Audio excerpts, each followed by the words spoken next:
Hi everyone, welcome back to Loki psychologist. And आज हम आ गए हैं पीएफपीआई के यूनिट 1 के पार्ट 4 के साथ।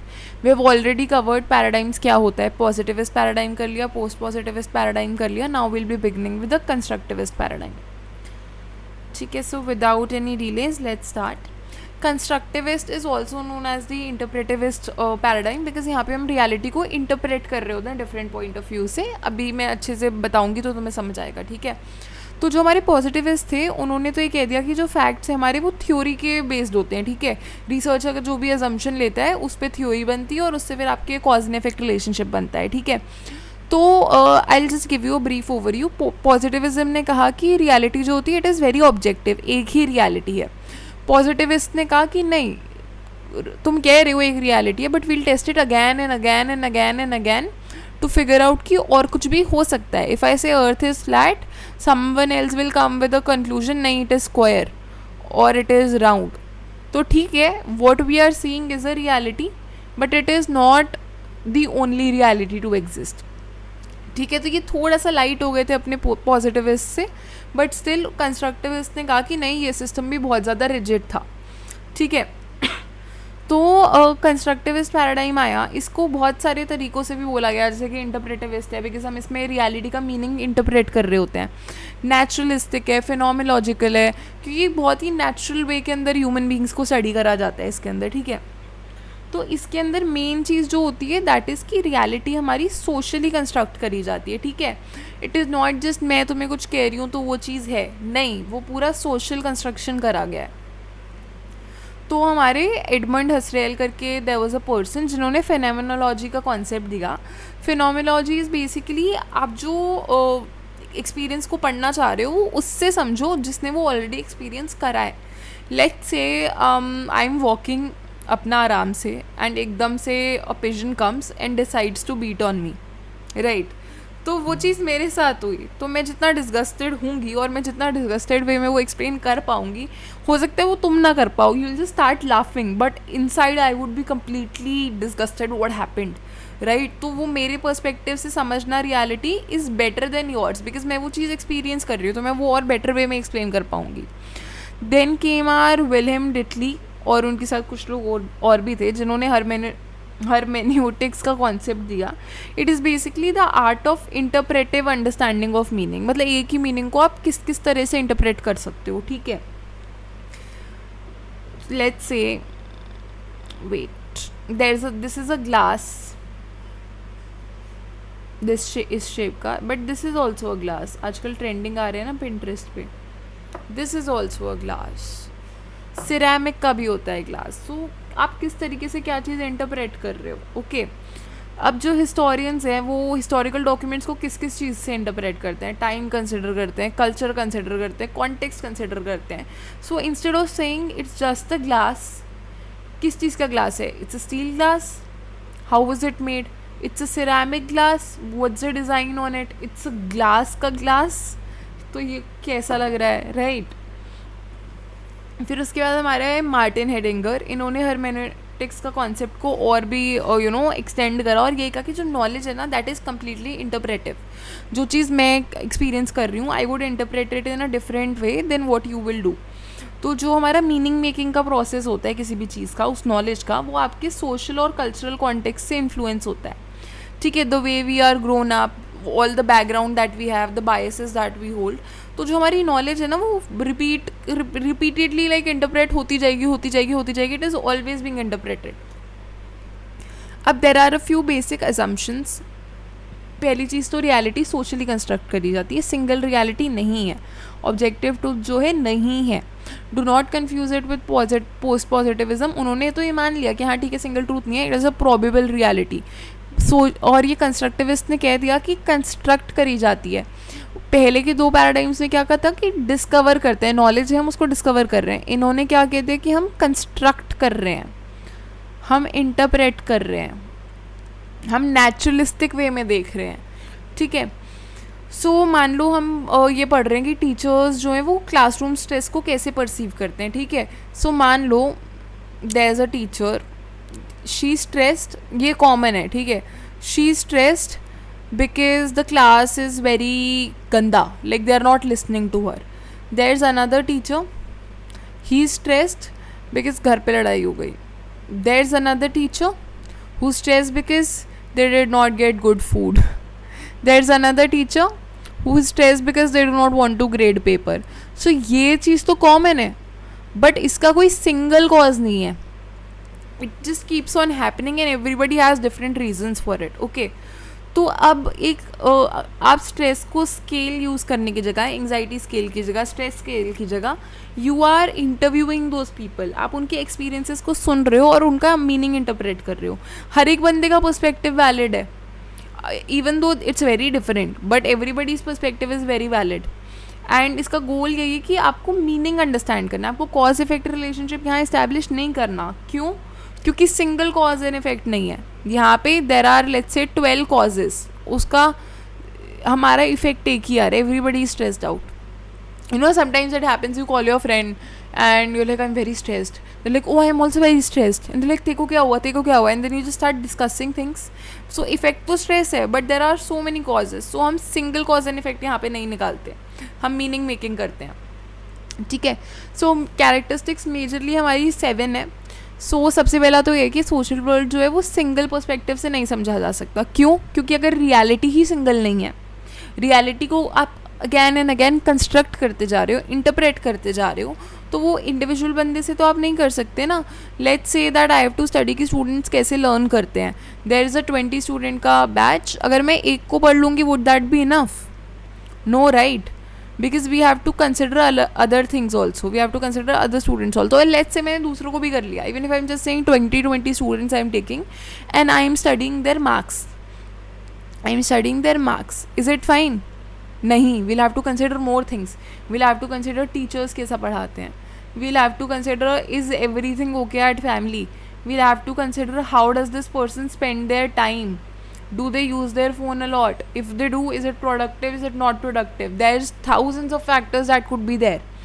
ठीक है, तो हमें इंटरेक्शंस को कंसिडर करना पड़ेगा, रिलेशनशिप्स को कंसिडर करना पड़ेगा, शेयर्ड मीनिंग्स को कंसिडर करना पड़ेगा. When I am talking to you and you are talking to me, you are saying things from your background, your biases, I am saying things from my background, my biases. So हम उन चीज़ों को interpret भी अलग अलग वे में कर रहे हैं, तो वो शेयर्ड मीनिंग बन रहा है एक. ठीक है. Then we have realities are multiple and socially constructed. I've already explained this, but again हमारी एक सिंगल रियलिटी नहीं होती. हर कोई हर अलग अलग चीज़ में एक्सपीरियंस कर रहा है और लोग अलग अलग तरीके से रियलिटी को कंस्ट्रक्ट करते जा रहे हैं. ठीक है. दे आर क्रिएटेड बाय लोगों के पर्सपेक्टिव और सोशल इंटरेक्शन. जैसे फेस्टिवल की बात कर लो, Diwali means lot to Hindus, but it does not mean as much to, let's say, other religions. Similarly, Christmas, it means a lot to Christians, but it might not to other. दूसरा है कि there is inevitable interaction between researcher and participants. हम बोलने को neutral होते हैं, but the reality is that you can never be neutral when you are conducting a research or an interview or something like that. Why? Because you come from a certain area, you have lived your life in a certain way. ठीक है. Let's से मैं जिस तरीके से, अगर मैं feminist हूँ and I am going to a work place and I am trying to study gender inequalities, तो I am more likely to notice those inequalities. And let's say I am a very very very very patriarchal person and then I go and I am seeing something really bad also happening, तो मैं उतना notice नहीं करूँगी क्योंकि मुझे लगेगा क्या है. So you know that's what your background matters. और क्वेश्चंस, मैं तुम्हें ये पूछ लूँ कि चॉकलेट कैसी है ये, then you are more likely to think about it कि हाँ कैसी लग रही है.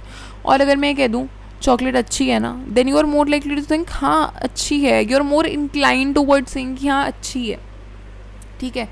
तो जो पार्टिसिपेंट्स है वो कहीं ना कहीं रिसर्चर की अंडरस्टैंडिंग शेप करते हैं, vice versa. Okay.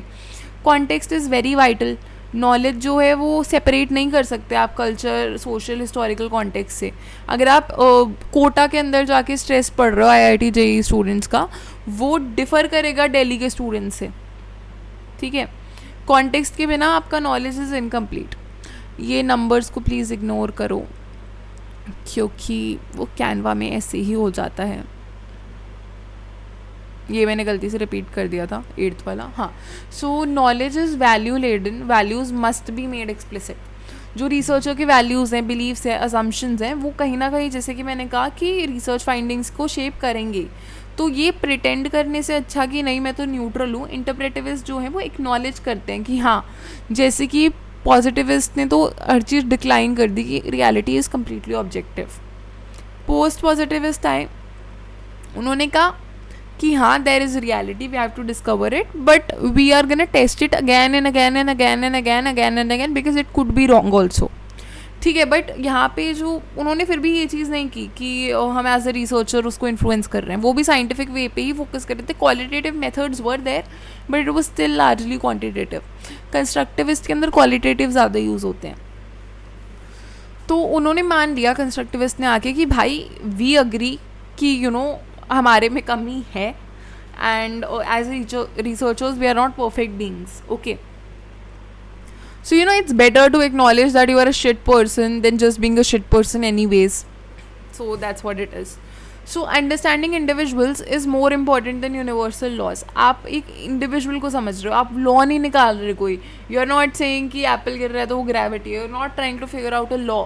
As I said, cause and effect हम study नहीं कर रहे हैं यहाँ पे. हम लोगों की अंडरस्टैंडिंग को समझ रहे हैं कि लोग क्या एक्सपीरियंस कर रहे हैं अपनी लाइफ के अंदर, ठीक है।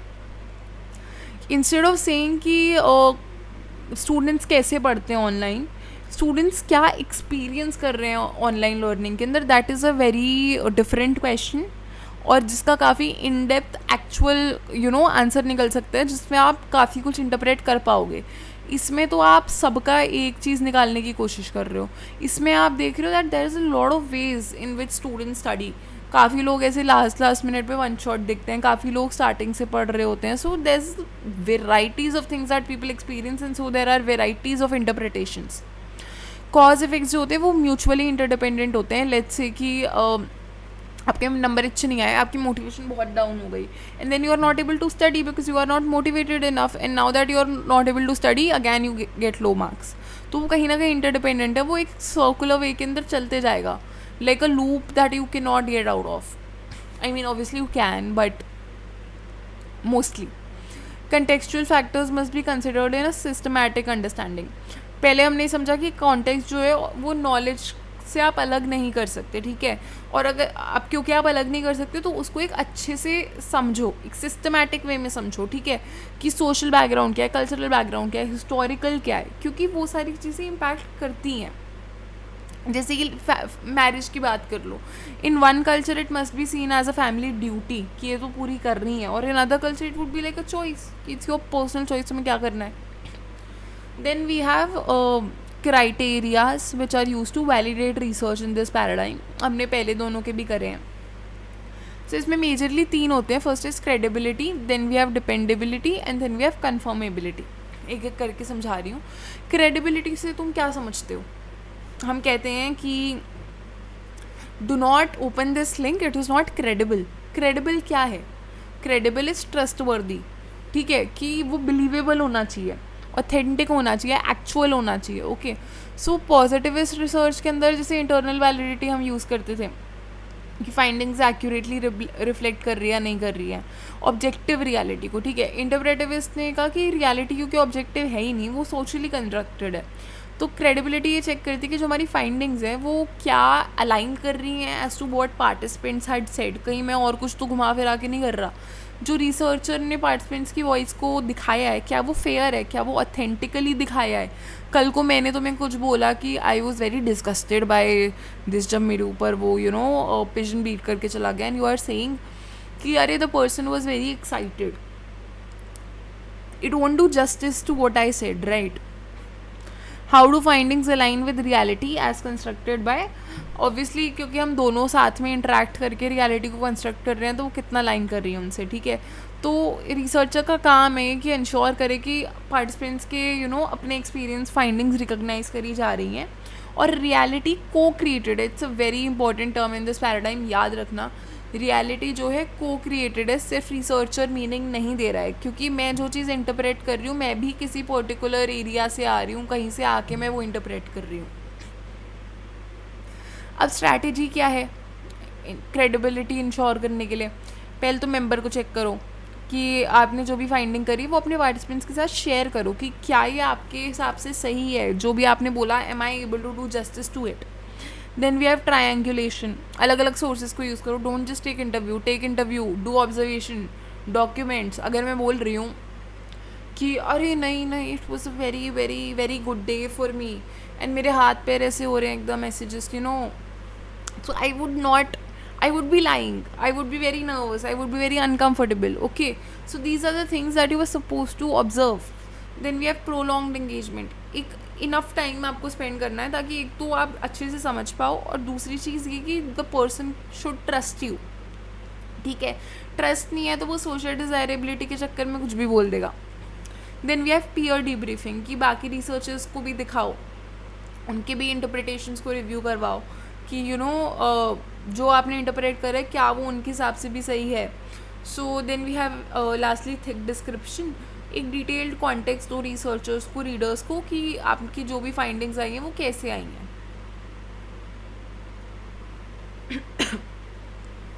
Next we have dependability. तो पॉजिटिविस्ट व्यू के अंदर जैसे हमने रिलायबिलिटी पढ़ा था कि अगर सेम स्टडी को रिपीट करोगे same method same participants use करके तो रिजल्ट्स जो भी होंगे वो आइडेंटिकल होने चाहिए. ये चीज़ नेचुरल साइंस में तो अच्छे से वर्क कर सकती है. Why? Because when you are doing experiments तो आपका मोर और लेस वही चीज़ आएगी, because it's very objective in nature, right. But जब हम सोशल रिसर्च की बात करते हैं तो ह्यूमन बिहेवियर बहुत वेरी करता है, वो द वे ऑफ थिंकिंग भी बहुत जल्दी चेंज हो सकता है, right. Like let's say I have a very strong opinion about, let's say I love chocolates, I have a very strong opinion about it कि चॉकलेट्स आर द बेस्ट. हो सकता है 3 महीने बाद मुझे ना पसंद हो, यू नेवर नो, राइट.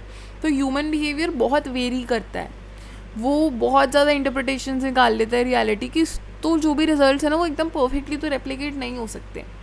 ठीक है, तो हमें फोकस करना होता है कि कौन सी चीज़ें कंसिस्टेंट है, कौन सी चीज़ें लॉजिकल है डेटा और कॉन्टेक्स्ट के साथ साथ. जो रिसर्चर है उनको एक क्लियर ट्रांसपेरेंट प्रोसेस भी दिखाना होता है लोगों को, ताकि पता लगे कि कंक्लूजन्स पे कैसे पहुंचा गया था. ठीक है, तो एकदम एग्जैक्ट रेपिटेशन नहीं करी जाती, पर ये इंश्योर करा जाता है कि जो फाइंडिंग्स है ना वो ट्रेसेबल हो, वो ग्राउंडेड हो डेटा के अंदर, कि इट इज़ वेरी डिपेंडेबल. तो रिसर्चर की स्किल क्या है, रिफ्लेक्सिविटी क्या है, कितना रिफ्लेक्सिव है रिसर्चर, कितना ट्रांसपेरेंट है डेटा गैदर करने में.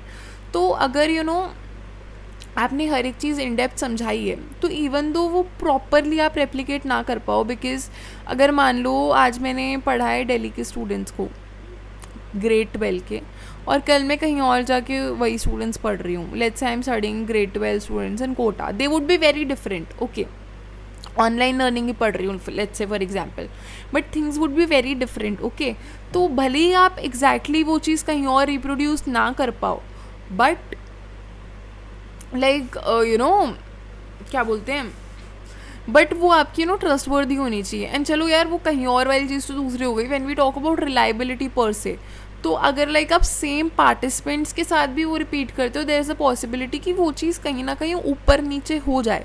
But if you are very transparent about whatever you are doing, कैसे आपका कंक्लूजन आया है, तो वो एटलीस्ट ट्रस्ट वर्दी हो जाती हैं, ऑथेंटिक हो जाती हैं. सो अगैन जैसे कि हमारा पॉजिटिविस्ट में ऑब्जेक्टिविटी था, उसकी जगह यहाँ पे होता है कन्फर्मेबिलिटी. कन्फर्मेबिलिटी इज़ ऐसी मतलब किस डिग्री तक फाइंडिंग्स जो हैं वो एक्चुअल डेटा से ट्रेस करी जा सकती हैं. ठीक है, लेट्स से अगैन मैं कुछ अलग तरीके से इंटरप्रेट कर रही हूँ, दूसरा रिसर्चर अलग तरीके से इंटरप्रेट कर रहा है. तो अगर दूसरा भी उसी वे में इंटरप्रेट कर रहा है तो कहीं ना कहीं वो कन्फर्मेबल होगी चीज़. ठीक है, to make sure results come from participants experiences and not from personal. तो ये इंश्योर करने के लिए कि जो पार्टिसिपेंट ने बताया है उसी से कंक्लूजन आया है, मेरे पर्सनल बायस से नहीं आया. ठीक है, तो इसको हम कैसे अचीव कर सकते हैं?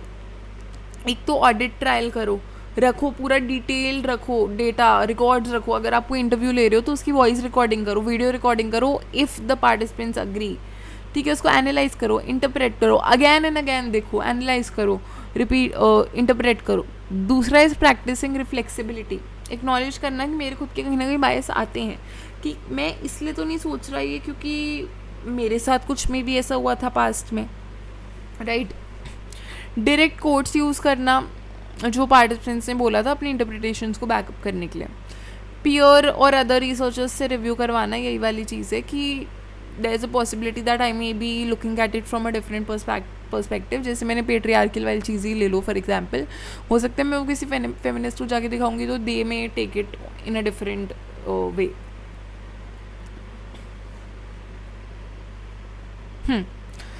सो जो पॉजिटिविस्ट पैराडाइम था हमारा, जिसके अंदर एक्सटर्नल वैलिडिटी का भी कॉन्सेप्ट था. तो एक्सटर्नल वैलिडिटी का मतलब ये था कि एक अलग लार्जर लेवल पे रिजल्ट्स को जनरलाइज करा जा सकता है. So this is your fourth one. पहला was credibility, dependability, confirmability. Now we have transferability. तो इंटरप्रेटिविस्ट ने क्या कहा कि एक्सटर्नल वैलिडिटी पे फोकस नहीं करा बिकॉज अगैन कंस्ट्रक्ट करी जा रही है रियलिटी, बट ट्रांसफरेबिलिटी पे फोकस करा. ट्रांसफरेबिलिटी इज़ द डिग्री जो भी हमारी फाइंडिंग्स है स्टडी की, उसको आप कैसे दूसरे कॉन्टेक्स्ट में ट्रांसफ़र कर सकते हो, किस तरीके से ट्रांसफ़र कर सकते हो. तो जैसे अगर हम कॉन्टेक्स्ट स्पेसिफिक की बात करें, तो जो इंटरप्रेटिविस्ट की रिसर्च होती है it's very deeply rooted in specific settings. ठीक है, पार्टिसिपेंट, सिचुएशन. तो इसकी वजह से वो यूनिवर्सली तो हम जनरलाइज नहीं कर सकते. तो रिसर्चर की रिस्पॉन्सिबिलिटी की वो एक प्रॉपर डिस्क्रिप्शन दे, डिटेल्ड इन्फॉर्मेशन दे हर एक चीज़ की, कॉन्टेक्स्ट की, पार्टिसिपेंट्स की. ऑब्वियसली कॉन्फिडेंशियल डिटेल्स नहीं बताई जाती, बट अदर देन दैट. ठीक है, एंड अगर दे भी रहे हो कहीं डिटेल्स तो the participants must be made aware about it in the start itself. तो रीडर्स जो है वो डिसाइड कर सकते हैं कि वो क्या फाइंडिंग रेलेवेंट है या नहीं है उनके कॉन्टेक्स्ट के अंदर. तो जैसे पॉजिटिविस्ट रिसर्च होती है तो उन्होंने कहा कि जनरलाइजेबिलिटी रिसर्चर का टास्क होता है, बट हमारे कंस्ट्रक्टिविस्ट रिसर्च के अंदर रीडर डिसाइड करता है कि क्या फाइंडिंग्स हैं और मतलब आप क्या किस तरीके से मैं उसको अपनी लाइफ में अप्लाई कर सकता हूँ या किस तरीके से उन चीज़ों को ट्रांसफ़र करा जा सकता है. इसमें बहुत सारे डिबेट्स भी हुए हैं बिकॉज ये इतना कॉन्टेक्स्ट बाउंड है कि actual generalisability is next to impossible because everybody is so different, you can't generalise everything. Transferability useful है क्योंकि ये एक्नॉलेज करती है कि आपने कौन से लेसन्स लर्न करे थे एक सेटिंग के अंदर. हो सकता है उनमें से कुछ रेजोनेट भी करे दूसरे सेटिंग्स के अंदर अगर कॉन्टेक्स्ट इनफ हो, मतलब अगर उस टाइप का इन्वायरमेंट हो. ठीक है,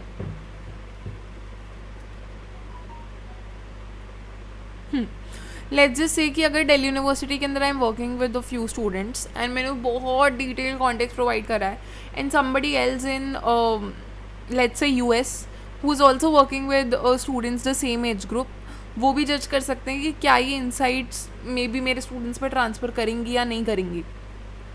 ठीक है, एपिस्टेमोलॉजी की बात करें तो it is subjective in nature, positivist की ऑब्जेक्टिव थी.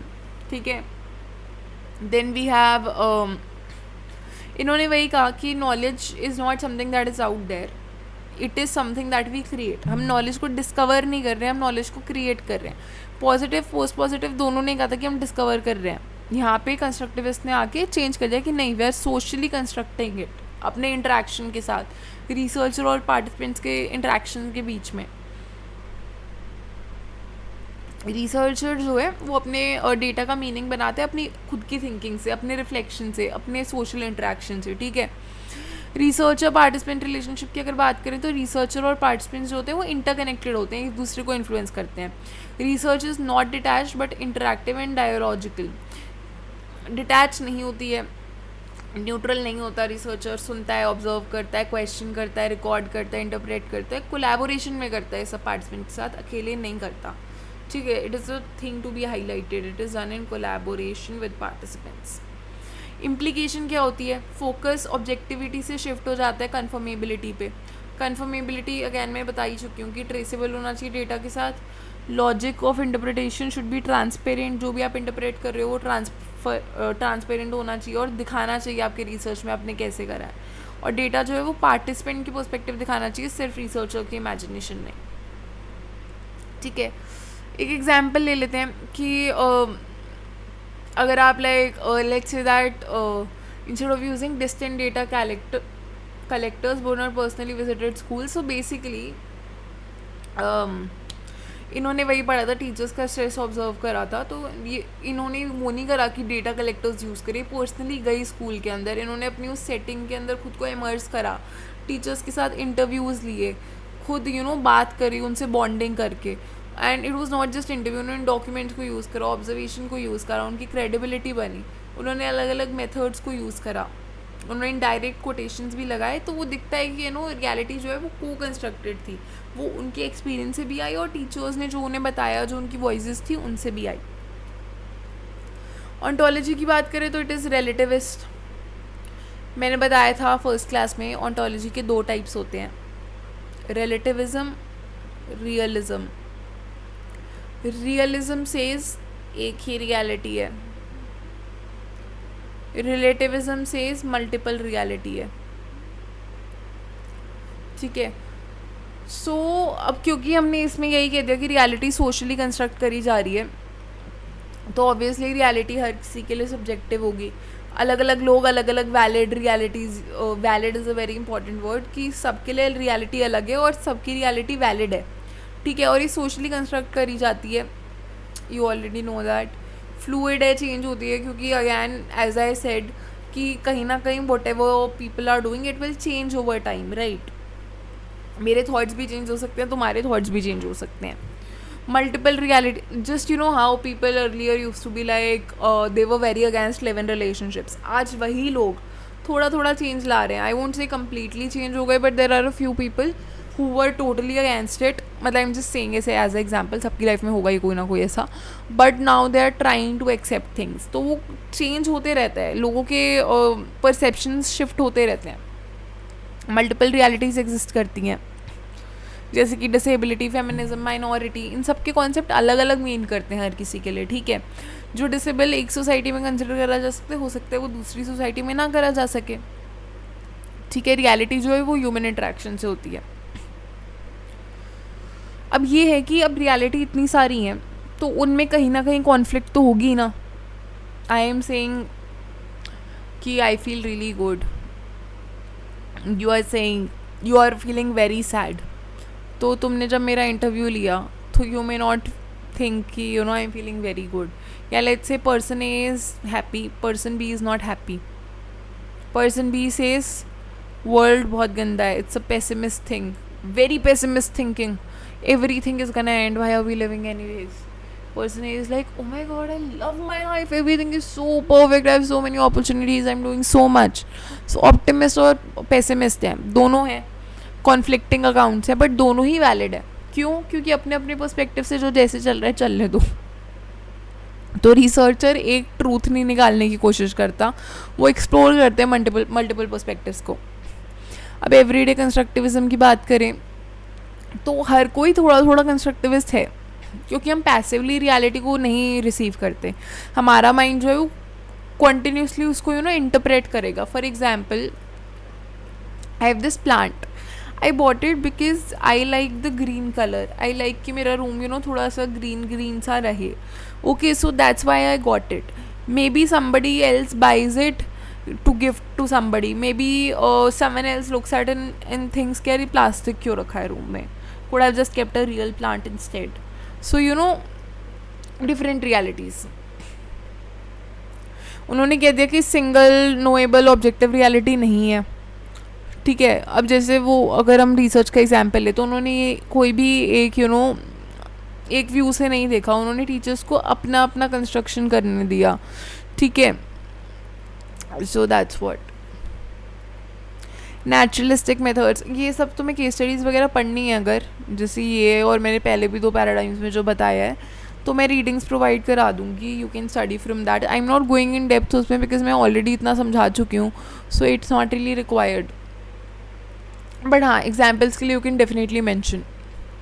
अब मेथडोलॉजी की बात करें तो it is very naturalistic in nature, ये तो तुम्हें याद रहना चाहिए क्योंकि उसका नाम ही कंस्ट्रक्टिविस्ट, इंटरप्रेटिविस्ट, फेनोमेनोलॉजिकल, नेचुरलिस्टिक, ये सब उसके नाम में ही है अगर, तो वो ऑब्वियसली होगा।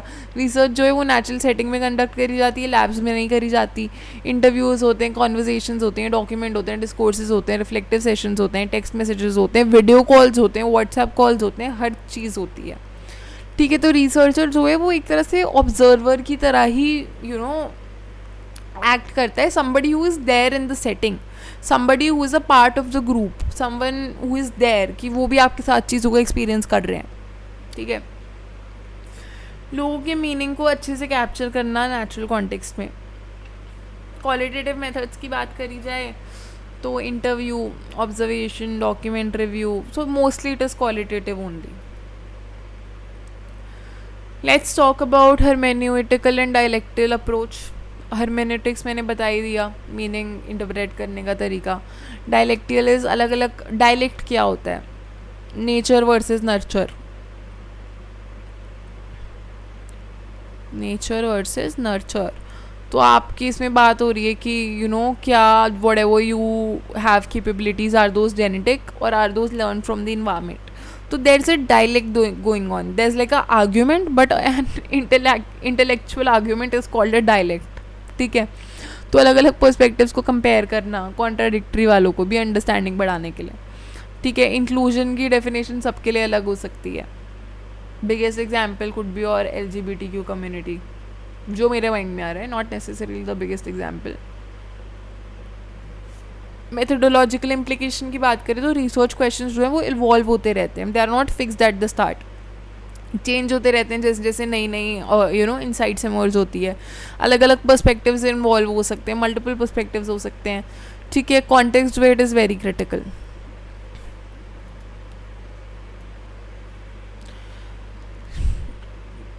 There was a study that was done on music teachers, जिन्होंने classroom, so basically it was done कि there were students and उसको उनमें पढ़ा गया था कि म्यूज़िक से कैसे स्टूडेंट्स को हेल्प होती है, इम्प्रूवमेंट कैसे होता है. ठीक है. तो क्लासरूम में जाके ऑब्जर्व करा था, टीचर्स के इंटरव्यूज़ दिए थे, म्यूज़िक का करिकुलम देखा था, स्टूडेंट्स का वर्क देखा था, फोटोग्राफ्स देखे थे. एथिकल सेंसिटिविटी की वजह से कोई वीडियो टेपिंग वगैरह नहीं हुई थी. ठीक है. क्योंकि डिसएडवांटेज बैकग्राउंड से वो लोग बिलोंग करते थे. ठीक है. कॉन्टेक्स्ट भी ऑब्वियसली एथिक्स को शेप करता है. सैम्पलिंग रैंडम नहीं थी, पर्पसफुल थी. स्कूल्स को चूज़ करा गया था because so basically there were schools that were chosen जिसके अंदर जिसमें मोस्टली लोग जो थे वो एलिजिबल थे for your mid day meals, which is from a very disadvantage background. ठीक है. तो स्कूल्स को इसी रीज़न से चूज़ करा गया था ताकि आपका कॉन्टेक्स्ट जो हो वो सेम हो. और टीचर्स को भी चूज़ करा गया था क्योंकि वो इंक्लूसिव थे. क्वेश्चंस को बहुत फ्लेक्सिबल वे के अंदर बोला गया था. रिसर्चर और पार्टिसिपेंट्स का कोलैबोरेशन था और अच्छे से डिटेल दी हुई थी. ये मैं अटैच कर दूंगी, तुम लोग को पढ़ना है तो. Balance axiology. In constructivist research researcher can not be value free.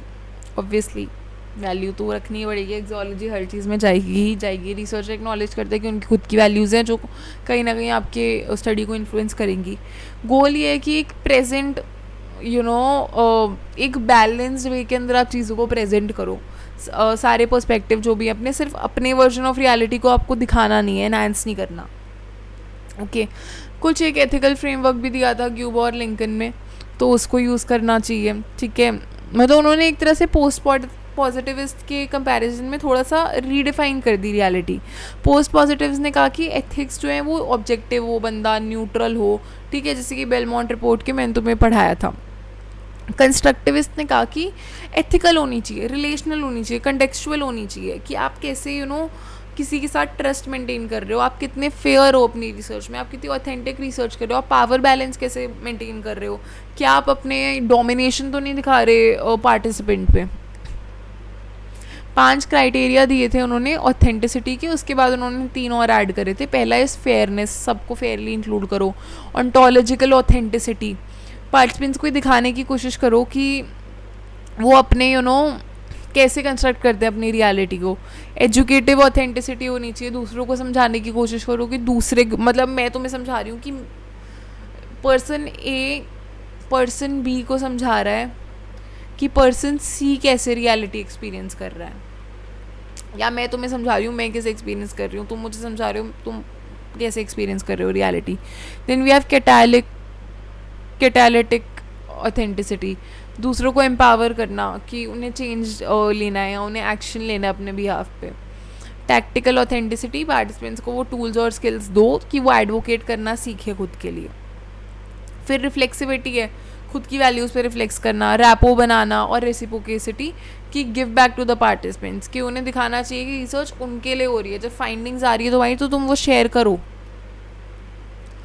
Challenge क्या है? एथिकल टेंशन आ जाती है अगर मान लो मैं बहुत प्रिविलेज्ड बैकग्राउंड से हूँ और तुम नहीं हो, या तुम बहुत प्रिविलेज बैकग्राउंड से हो और मैं बहुत ही ज़्यादा डिसएडवांटेज बैकग्राउंड से हूँ, तो कहीं ना कहीं वो टेंशन डेवलप होगी। तो आप रैपो कैसे बिल्ड करोगे? एथिकल रिसर्च कैसे कंडक्ट करोगे?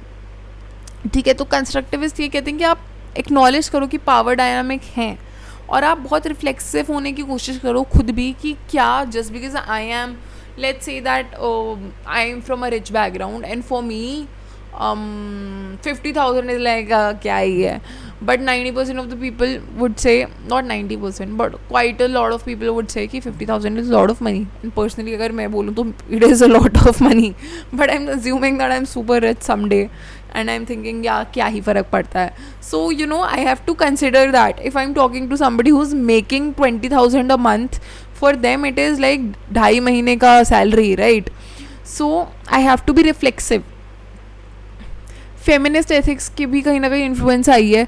Okay, so ethics of care हो गया कि आप रिलेशनशिप्स में कैसे वैल्यू दे रहे हो, एम्पैथी आप दिखाओ, आप ट्रस्ट डेवलप बिल्ड करो. एथिक्स ऑफ जस्टिस, हर चीज़ को फेयरली ट्रीट करो. ओके, तो ये सब हेल्प करते हैं रिसर्चर को रियलिटी डिस्क्राइब करने के लिए, एंड साथ में सोशल जस्टिस और इक्विटी भी प्रमोट करने के लिए. This is it for today. थोड़ा सा it was a little heavy I feel, but it's good, it's easy and it's actually one of the easiest paradigm, because इसमें तुम्हें सिर्फ यही लिखना है कि कंस्ट्रक्शन हो रहा है रियलिटी का. I just give you quick recap 1 minute में ऊपर ऊपर से क्या क्या कर रहा है, so that it's easier for you. इसके अंदर मेन था कि रियलिटी को सोशली कंस्ट्रक्ट करा जाता है और मीनिंग शेप होता है सोशल कल्चरल कॉन्टेक्स्ट से. फिर असम्पशन से हमारे कुछ की एक सोशली कंस्ट्रक्टेड होती है रियलिटी, और रिसर्चर्स की वैल्यू जो है वो मैटर करती हैं, और नॉलेज जो है इंटरेक्शन से आती है. ठीक है, फिर हमने कैरेक्टरिस्टिक्स करी कि सोशल वर्ल्ड जो है सिंगल के पॉइंट ऑफ व्यू से नहीं समझ सकते आप, रियलिटीज़ क्योंकि अलग अलग हैं. इनएविटेबल इंटरेक्शन रहेगा रिसर्चर्स और पार्टिसिपेंट्स का, कॉन्टेक्स्ट नॉलेज के लिए वाइटल है. फिर नॉलेज जो है वो हमारी वैल्यू लेडन होती है, और वैल्यू जो होती है वो एक्सप्लिसिट स्टेट कर देनी चाहिए. ठीक है, कि हाँ ये वैल्यू बिलीफ है, ये कहीं ना कहीं शेप कर रहे हैं. देन वी हैव कि इंडिविजुअल को समझना is more important than laws बनाना. कॉज और इफेक्ट जो होते हैं म्यूचुअली इंटरडिपेंडेंट होते हैं, और कॉन्टेक्चुअल फैक्टर्स को एक सिस्टमैटिक वे में समझना चाहिए. देन हमारे 4 वो थे criterias to validate research. Credibility, उसको कैसे इंश्योर करा जाता है, 5 टेक्निक्स थी. डिपेंडेबिलिटी उसके बाद, फिर कन्फर्मेबिलिटी, देन उसके बाद ट्रांसफरेबिलिटी. ठीक है, देन वी हैव एपिस्टेमोलॉजी के अंदर ये सब्जेक्टिव है, ऑन्टोलॉजी के अंदर ये रिलेटिविस्ट है, और मेथोडोलॉजी के अंदर ये नेचुरलिस्ट है, और एक्सियोलॉजी में बैलेंस्ड होना चाहिए. ठीक है, so that's it for today. I hope तुम लोग को समझ आया होगा. And if you guys have any doubts, any issues, you don't like the way I'm teaching, or you want to say anything, or you need any guidance or help, you can always comment down below. And अगर in case comment पे मैं respond नहीं कर पा रही हूँ, because YouTube sometimes does not show comments, 90% नहीं होता, बस बीच में ऐसा हुआ था कि मेरे को 2 हफ्ते बाद कमेंट दिखा था किसी का, तो you can always DM me. My Instagram is also Loki psychologist, and यार देख लो, फॉलो कर लो. मैं कंटेंट बनाने में मेहनत कर रही हूँ. It takes a lot of effort to पहले PPTs बनाओ, फिर उसके बाद 1-1 घंटा बोलो, कई बार बीच में एरर्स हो जाते हैं, उसको एडिट करके फिर दोबारा रिकॉर्ड करो.